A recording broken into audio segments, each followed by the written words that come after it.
Welcome my students and friends. একটা বিরতির পরে আবার তোমাদের সামনে চলে এলাম। গতকাল মেডিকেল কাউন্সিলিং কমিটির তরফ থেকে একটা গুরুত্বপূর্ণ নোটিশ প্রকাশিত হয়েছে, আর সেই নোটিশের বিষয়বস্তু নিয়েই আজকের ভিডিও। আশা করি তোমরা সবাই ভালো রয়েছো। তোমাদের এখন কাউন্সিলিং প্রক্রিয়া চলছে, সেই কাউন্সিলিং প্রক্রিয়ার মাঝখানে দেখো একটা গুরুত্বপূর্ণ নোটিশ, আর সেই নোটিশটি দেখো, notice for extension of resignation from round 1 and round 2C। এখানে যদি তুমি ক্লিক করো, দেখো গতকালই নোটিশটি প্রকাশিত হয়েছে 7 তারিখ 4/10/2024।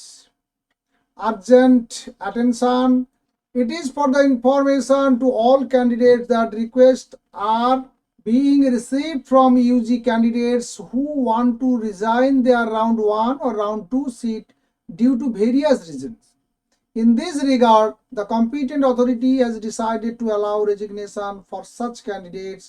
The candidates who desire to leave their round 1, round 2 seat can do from 4 p.m. 4/10/2024 থেকে 6 p.m. 6/10/2024, 4 তারিখ থেকে 6 তারিখ পর্যন্ত, অর্থাৎ আর আগামীকাল সন্ধ্যা 6টা পর্যন্ত সময় আছে। যারা রাউন্ড 1 এবং রাউন্ড 2তে সিট পেয়েছো, তারা যদি কোনো কারণে সিটটা ছাড়তে চাও তারাই ছাড়তে পারবে এবং এই সময়ের মধ্যে।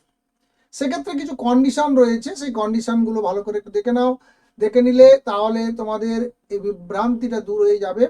রাউন্ড 1-এ যদি candidate who did not get upgraded in round 2, যদি সে রাউন্ড 2তে কোনো আপগ্রেডেশন করেছিল কিন্তু কোনো কলেজ তার অ্যালোটেড হয়নি, সে চাইলে রাউন্ড 1-এর যে সিটটা সেটা কিন্তু সে ছাড়তে পারে, এবং সেটা without forfeiture of security deposit within stipulated time of resignation.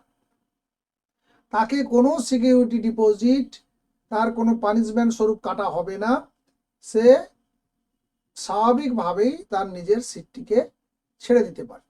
Number 2 বলছে freshly allotted candidate of round 2। যারা রাউন্ড 2তে অ্যালটমেন্ট পেয়েছিলে, কলেজ অ্যালটমেন্ট পেয়েছিলে, তারা জয়েনও করেছিল, who join their seat but now want to resign, কিন্তু এখন তারা রেজিগনেশন দিতে চাইছে, তারাও সিটটা ছাড়তে পারে।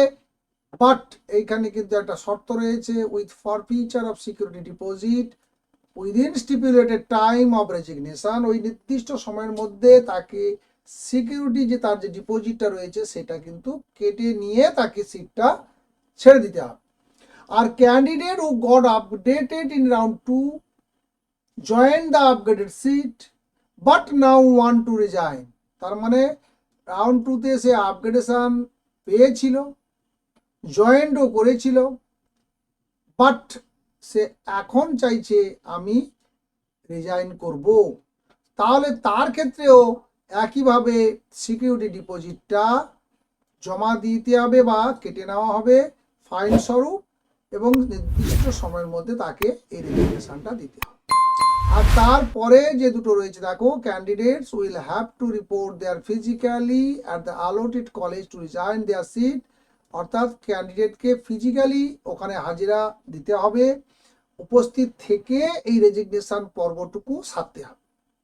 আর তারপরে যেটা রয়েছে, candidates are advice to ensure that their resignation letter is generated online through portal provided by MCC, অর্থাৎ এমসিসির যে পোর্টাল থেকে একটা রেজিগনেশন লেটার জেনারেটেড হবে, অনলাইন জেনারেটেড হবে, সেই জেনারেটেড রেজিগনেশন লেটারটা তোমাকে সংগ্রহ করলে তবেই তুমি রেজিগনেশন প্রসেসটা কমপ্লিট করলে এটা নিশ্চিত করা হবে।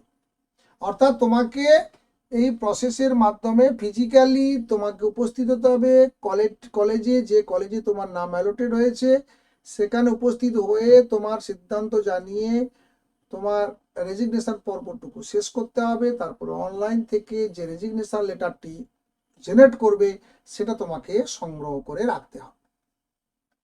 তাহলে এই হলো মূলত এই নোটিশটির বিষয়বস্তু। আশা করি তোমরা ক্লিয়ার হতে পেরেছো এবং যারা এরকম সমস্যার মধ্যে একটু ছিলে যে হয়তো কলেজটা পেয়েছি কিন্তু কলেজটা পছন্দের নয়, তাই কলেজটি তুমি ছাড়তে চাইছিলে, তার জন্য এইবারে কিন্তু নোটিফিকেশানটি এসে গেল।